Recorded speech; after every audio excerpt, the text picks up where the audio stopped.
اعوذ باللہ من الشیطان الرجیم، بسم اللہ الرحمن الرحیم۔ السلام علیکم ناظرین، میں ہوں آپ کا میزبان Mirza Nadeem Baig, program news on views with Mirza Nadeem Baig میں۔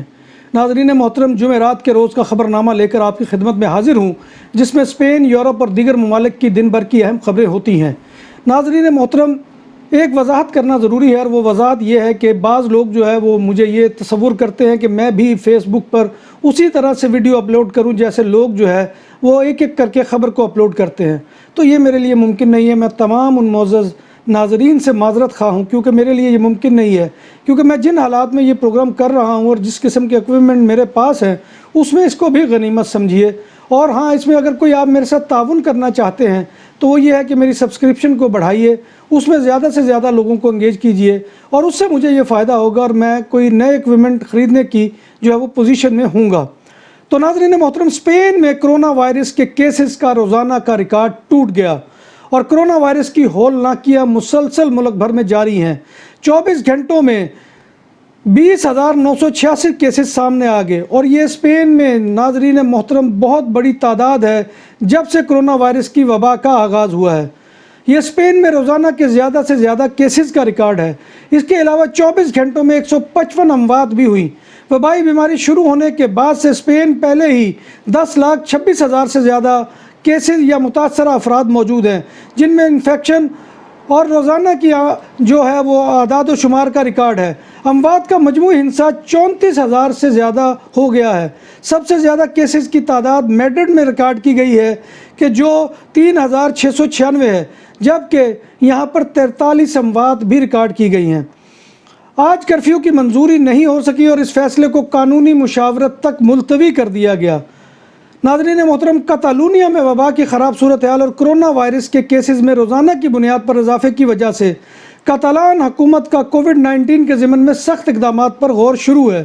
کاتالان حکومت کا رات کے وقت کرفیو لگانے کا امکان کو نظر انداز نہیں کیا ہے، جس میں بلا ضرورت گھر سے نکلنا ناممکن ہو جائے گا، اور پارکوں میں حاضری کی گنجائش بھی مقرر کی جا سکتی ہے، کیونکہ وبائی امراض سے کاتالونیا میں ہونے والی روزمرہ کی زندگی پر بہت برا اثر پڑا ہے۔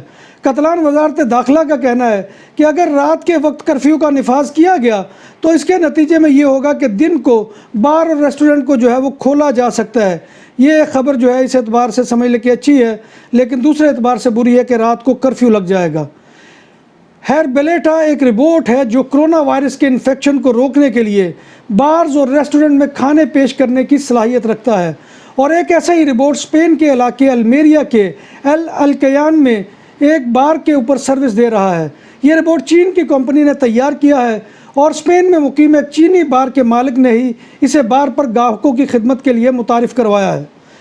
کرونا وائرس کے مسئلے کے اوپر اسپین کی ہسپانوی جماعت بھی بول پڑی۔ اسپین کی دائیں بازو کی سخت گیر اور امیگرنٹ سے جو ہے تعصب برتنے والی جماعت باکس کے لیڈر سانتیاگو ابسکال کا کہنا ہے کہ کرونا وائرس چین کی حکومت نے یا تو مصنوعی طریقے پر تیار کر کے دنیا میں پھیلایا ہے، یا اتفاقاً ظاہر ہونے والے وائرس کو دانستہ طور پر دنیا میں پھیلائے جانے کا ارتکاب کیا جا رہا ہے۔ معاہدے کے بعد اسپین کے ڈاکٹرز نے ہڑتال ختم کر دی۔ ان کی تنخواہوں میں 7.55% کا اضافہ کیا گیا ہے۔ اسپین میں سب سے زیادہ عرصہ ICU میں گزارنے والا مریض ہسپتال سے رخصت کے 1 ماہ بعد خالق حقیقی سے جا ملا۔ مریض اینجل ماتیوس 3 ستمبر کو ہسپتال میں 6 ماہ کا عرصہ گزارنے کے بعد فارغ ہوا تھا، اور وہ کووڈ-19 کا مریض تھا، اور وہ 16 مارچ کو ہسپتال میں داخل ہوا تھا۔ سابق فرانسیسی وزیر اعظم مانویل وائس بارسلونا کونسل کی نشست چھوڑ کر واپس پیرس چلے گئے، اور ان کا بارسلونا کی میئرشپ حاصل کرنے کا خواب پورا نہ ہو سکا۔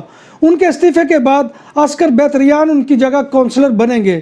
فرانس کے سابق وزیر اعظم نے کارپوریشن کے انتخابات میں بارسلونا پل کامبی کے رہنما تھے۔ تارکین وطن کرونا بحران کی وجہ نہیں ہے، بلکہ وہ خود اس سے متاثر ہو رہے ہیں۔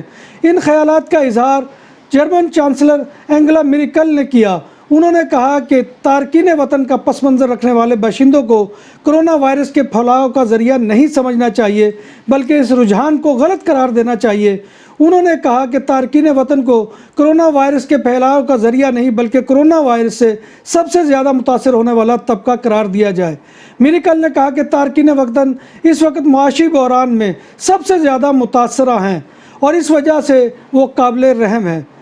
2025 تک کروڑوں افراد کے بے روزگار ہونے کا خدشہ اور اس کی وجہ کوئی اور نہیں بلکہ جدید مشینری ہے جو مشقت کے لیے انسانوں کی جگہ لے رہی ہے۔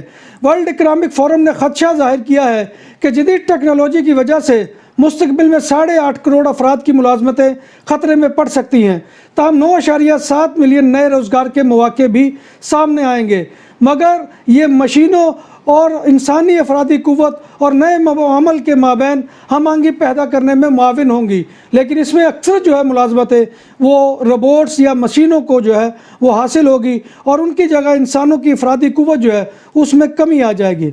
عالمی سطح پر کرونا وائرس سے متاثرہ افراد کی تعداد اب 4 کروڑ 70 لاکھ سے تجاوز کر چکی ہے۔ امریکہ کی جانس ہاپکنز یونیورسٹی کے مطابق اس عالمی وبا کے نتیجے میں ہلاک ہونے والے افراد کی تعداد اب 11,20,183 ہو چکی ہے۔ دنیا بھر میں کرونا وائرس سے ہلاکتوں کی تعداد 11,24,000 سے تجاوز کر چکی ہے۔ جرمنی میں ایک دن میں کرونا کے ریکارڈ 11,000 کیسز۔ جرمنی میں کرونا وائرس کے آغاز کے بعد سے پہلی مرتبہ صرف ایک دن میں کووڈ-19 کے 10,000 سے زیادہ کیسز درج کیے گئے۔ ایک ہفتے کے اندر یہ دوسرا موقع ہے جب جرمنی میں یومیہ کیسز کا ریکارڈ ٹوٹا ہے۔ پچھلے 24 گھنٹوں میں کووڈ-19 کے 11,200 نئے کیسز درج کیے گئے اور اس وبا کے آغاز کے بعد یہ پہلا موقع ہے جب جرمنی میں کسی ایک دن میں کرونا وائرس کے 10,000 سے زیادہ کیسز ریکارڈ ہوئے ہیں۔ برطانیہ میں ایک روز میں اب تک 26,688 کیسز سامنے آ چکے ہیں۔ حکومت کے جاری کردہ اعداد و شمار کے مطابق برطانیہ میں 24 گھنٹے کے دوران کرونا سے 191 اموات ریکارڈ کی گئی ہیں۔ حکومت نے کرونا کیسز کی روک تھام کے لیے مانچسٹر کے بعد شیفیلڈ اور جنوبی یارکشائر کاؤنٹی میں بھی کرونا پابندیوں کا الرٹ بلند ترین سطح پر کرتے ہوئے ان علاقوں میں ہفتے سے پابندیاں سخت کرنے کا اعلان کیا ہے۔ پابندیوں کے تحت ان علاقوں میں لوگ میل جول نہیں کر سکیں گے اور 4 ہفتوں تک کیفے اور بارز بھی بند رہیں گے۔ پیرس میں روسی ارب پتی بزنس مین نیکولائی سرکویسو کے گھر سے 5 لاکھ یورو $5,88,000 چوری کر لیے گئے۔ چوری ہونے والی اشیاء میں طلائی زیورات اور لگژری آرٹیکل شامل ہیں۔ کے مذہبی پیشوا بننے کے بعد پوپ فرانسس نے ہم جنس پرستوں کے لیے سماجی تحفظ کے قوانین بنانے کے حق میں پہلی بار اتنا کھل کر بات کی ہے کہ وہ اس متنازع معاملے کی حمایت کرنے والے سب سے پہلے پوپ بن گئے ہیں، اور انہوں نے اپنے خیالات میں یہ کہا ہے کہ ہم جنس پرستوں کو بھی خاندان بنانے کی اجازت ہے۔ ان خیالات کا اظہار ایک دستاویزی فلم میں انہوں نے کیا جو بدھ کے روز دکھائی جائے گی۔ لندن کے علاقے ساؤتھ ہال کے کنگ اسٹریٹ پر ہیئر سیلون اور موبائل فون شاپ میں بم دھماکہ، نتیجے میں 2 افراد ہلاک ہو گئے۔ لندن فائر بریگیڈ نے کہا ہے کہ دھماکہ گیس سلنڈر پھٹنے کی وجہ سے ہوا۔ امدادی کارکنوں نے کارروائیاں کرتے ہوئے ایک بچے سمیت 5 افراد کو بچا لیا، جبکہ 2 افراد اس واقعے میں جان سے گئے۔ بھارت کے سائنسدانوں نے دعویٰ کیا ہے کہ ملک میں بہت جلد تیز رفتار اور سستا کرونا ٹیسٹ متعارف کروایا جائے گا، جس سے تیزی سے پھیلتی ہوئی وبا کو قابو کرنے میں مدد ملے گی۔ بھارت میں کرونا سے وائرس سے متاثرہ افراد کی تعداد 75 لاکھ سے زیادہ ہے۔ متاثرہ ممالکوں کی فہرست میں امریکہ کے بعد بھارت کا دوسرا نمبر ہے۔ وہاں ممبئی جیسے گنجان آباد شہروں سے لے کر محدود طبی سہولیات رکھنے والے دیہی علاقوں تک ہر جگہ وبائی مرض پھیلا ہوا ہے۔ پاکستان کا ویزا تو لگ نہ سکا مگر آخرت کا ویزا لگ گیا۔ افغانستان کے مشرقی شہر جلال آباد میں پاکستانی قونصل خانے کے باہر بھگدڑ کے نتیجے میں کم از کم 1 درجن افغان شہری مارے گئے۔ قونصل خانے کے باہر ہزاروں افراد پاکستانی ویزا حاصل کرنے کے لیے جمع تھے۔ بھگدڑ جیسی صورتحال مشرقی افغان شہر جلال آباد کے ایک میدان میں پیدا ہوئی۔ ہلاک ہونے والوں میں بیشتر خواتین شامل ہیں۔ یہ لوگ ویزے کی درخواست جمع کرانے کے لیے ٹوکن حاصل کرنے کی کوشش میں مصروف تھے۔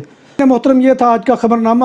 امید ہے کہ آپ کو ہمارا یہ سیگمنٹ پسند آ رہا ہوگا، اور آخر میں بس ایک دعا ہے کہ اللہ تبارک و تعالیٰ آپ کو ایمان اور صحت کی سلامتی کے ساتھ لمبی زندگی عطا فرمائے۔ اپنی دعاؤں میں مجھے بھی یاد رکھیے گا۔ اپنے میزبان مرزا ندیم بیگ کو اجازت دیجیے۔ اللہ حافظ۔